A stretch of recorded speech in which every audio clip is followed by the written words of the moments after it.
Tim Angel coming to you live from River Tree House. I'm absolutely delighted to tell you that I've got 2 guests with me in the studio today. Normally on my morning show on a Monday I don't have guests, but sitting in for Steve today, and I've got 2 lovely guests with me. I've got Caitlin Murphy and the lovely Helen Rowe, and they are from DHI. And I'm going to hand over to Caitlin to explain to us what DHI, or who DHI are, and what their mission is.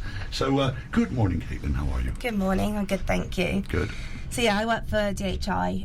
DHI stands for Health and Independence, and it was a charity that was set up in 1999. So we're coming up for our 25-year anniversary, which is sort of partly why we're on the show, but we'll talk a little bit more about that in a bit.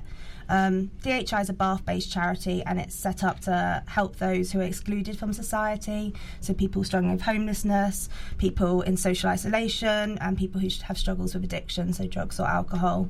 And yeah, we work in Bath, but supporting, we've got treatment services, we've got a housing team, and I work for the family service. So it's a service called Families Also Matter.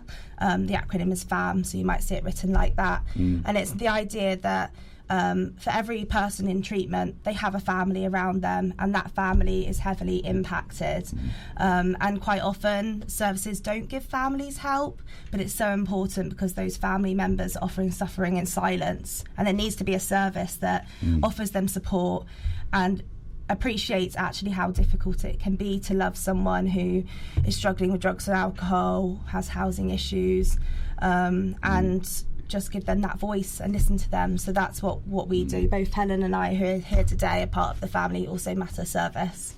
Absolutely brilliant. So how do they know about you? I mean, are people referred to you by other agencies, or is it word of mouth? How do people know that you exist?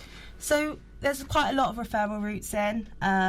So GPs are quite a common one. So both Helen and I have spent some time going around GPs and talking about what we do and why it's important.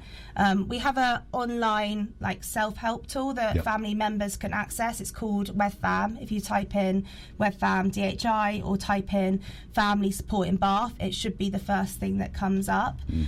People can go on there and they can answer some questions about their situation and then refer themselves in that way. We do, every year we put on a reach out conference. It's a big event and it's dedicated to the families. So the whole thing is about how difficult it can be to be a family member, but also how important it is to ask for support. And the whole idea is about bringing families together so they appreciate they're not alone in that situation. So when we do that, we do go and we advertise it and we speak out, and so families sometimes hear about us through that. Also, all the treatment workers in service obviously know about the family service, and so they are mentioning it to people who come into treatment and say, do you have a family member? I know you might not have considered their need for support before, but it is, something that we do offer and something that could be important. And all the research says that if someone's in treatment and their family members also being worked with, outcomes for the person in treatment can be so much better. We see real positive results, and so it's about bringing it together, that sort of holistic approach, really. How can we treat this, as a whole, the family, the person who's using, and how can we look at them together and make sure that their support network is good and it's healthy, and it's that joined up working approach, really. Well, I mean, it must be difficult for a family member who's got no. I mean, let's just take addiction as an example. I mean, it must be very difficult for family members who aren't being helped by an organisation such as yourself to actually understand the struggle of the addicted person. So, I can see how that would be a tremendous source of support for them. The biggest thing I think is the stigma, sadly. We've come so far with mental health in recent years. It's being spoken about so much more, and people are happy to share often that they have a loved one who struggles with mental health, whether that's depression, anxiety. But family members aren't so willing to share that they have a loved one who struggles with alcohol or substances, even though, in my opinion, they're all in the same boat because substances often the underlying reason is poor mental health.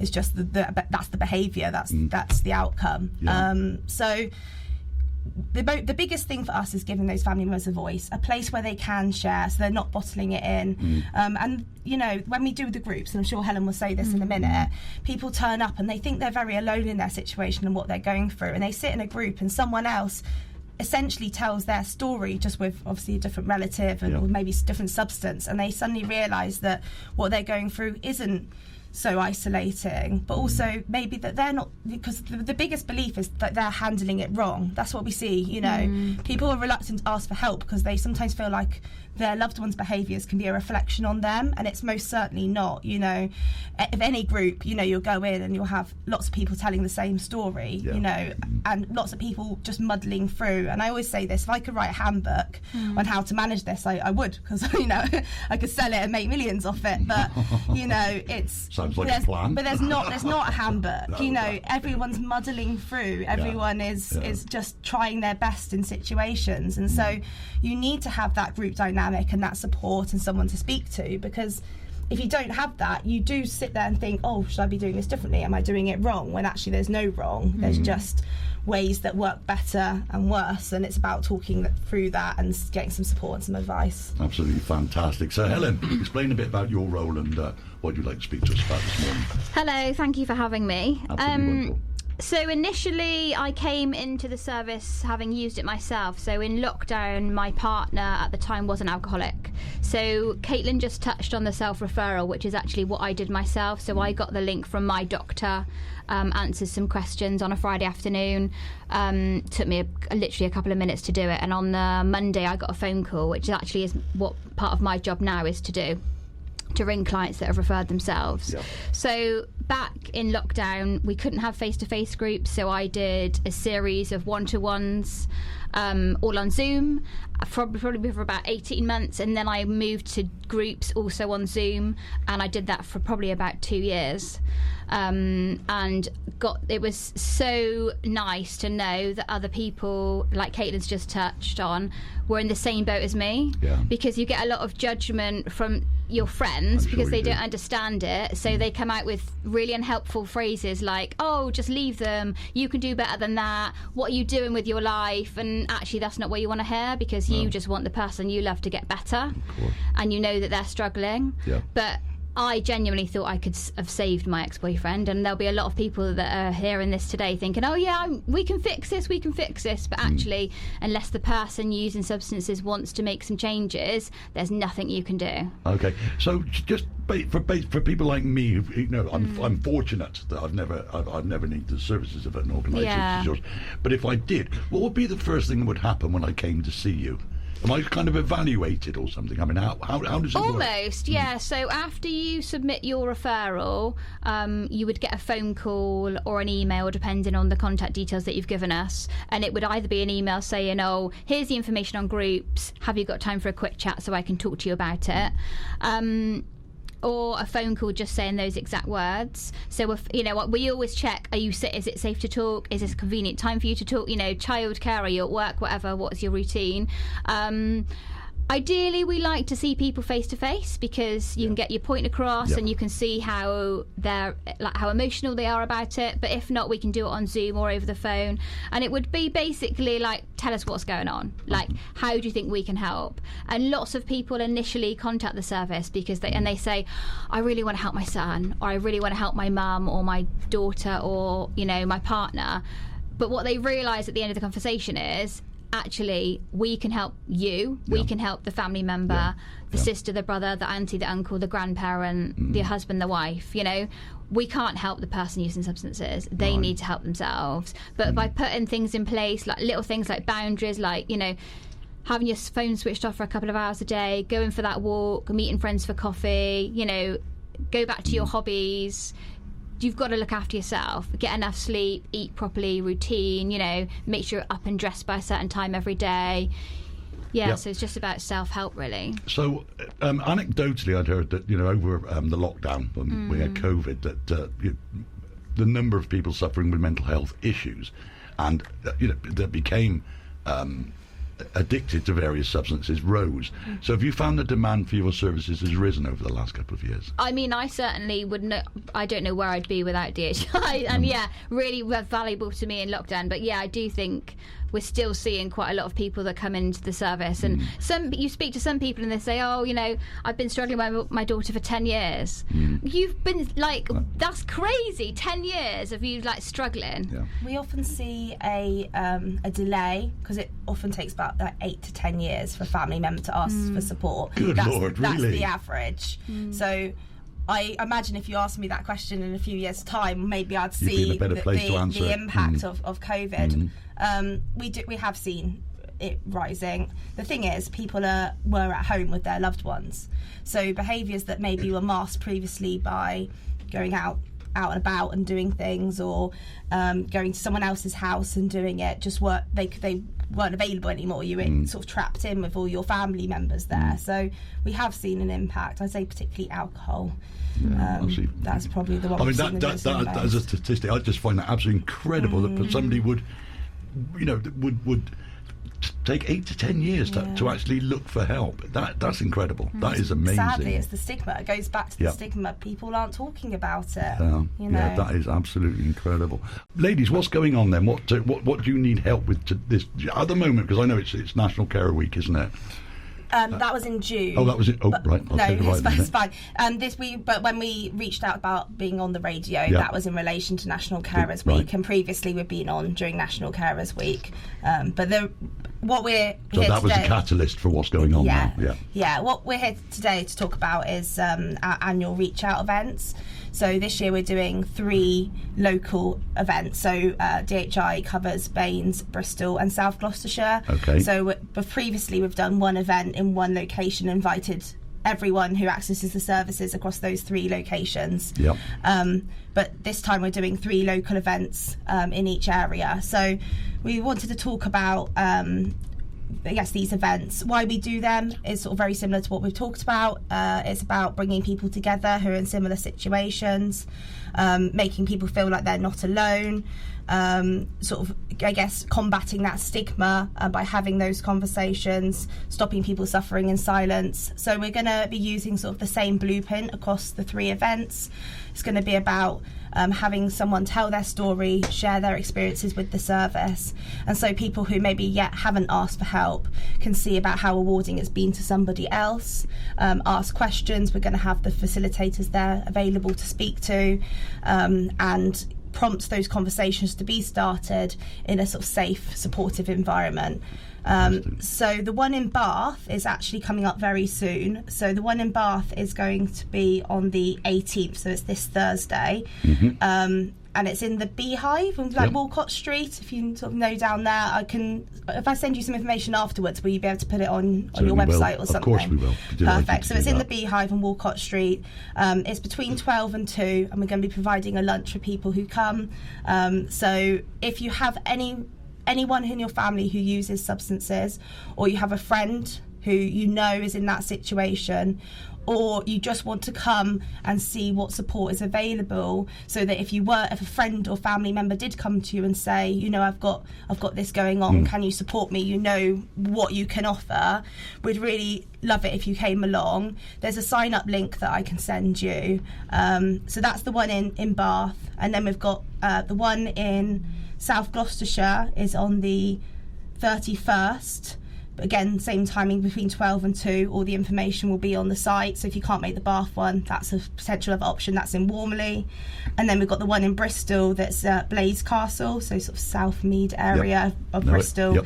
Again, same timing. All of them will provide a lunch. All of them will have speakers about telling their story and about their experiences with the charity. And we're all there to answer questions. So these recovering people, they're ex kind of clients, if that's the right word. The people that speak, are they generally people that have been through so they're going to be family clients, actually. Right, so they're going to be people who, similar to Helen, really, who've come in to the service, access some support, and then want to support other people to do the same.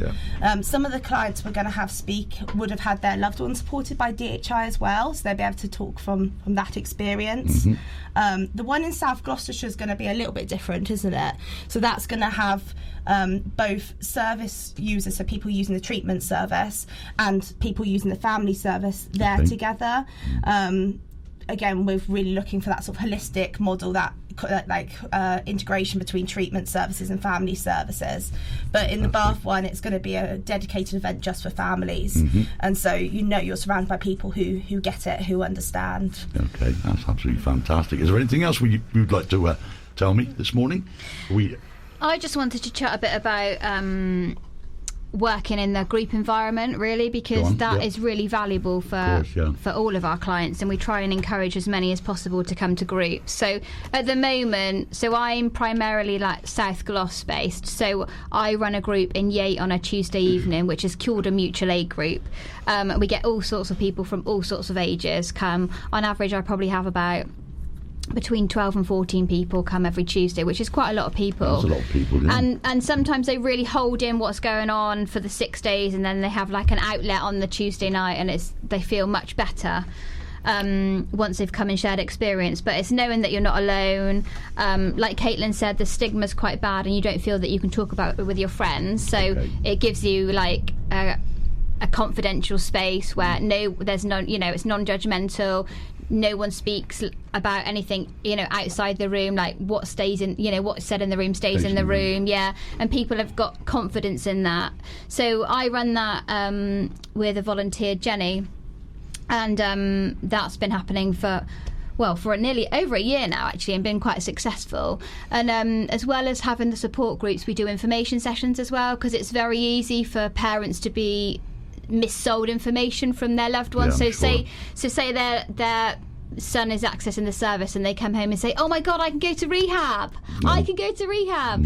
And actually, what they mean is, I can only go to rehab if I do sessions, face-to-face sessions, and groups every week for a year. Okay. So that I've been putting in the effort in to go to rehab. So we have information sessions on detox and rehab, which is probably the most popular one, because everyone wants to know about that, and substances as well. So say you don't know what ketamine is or how your son or daughter would take it, we go through why people use it, how it makes your brain feel, so why people reach back towards it, gravitate towards it, and the effects of it and the addiction behind it and stuff like that. So we do talks on substances, so people are familiar with. Ignorance is bliss for a lot of parents, admittedly, but they want to know as well, why their kids take that and why they reach for that drug. It's natural to want to know, isn't it? And try to understand what's going on. So those are really valuable. Tonight we've got a session. Actually, Caitlin's come into my Yate group to do something on boundaries, which is what a lot of parents struggle with, especially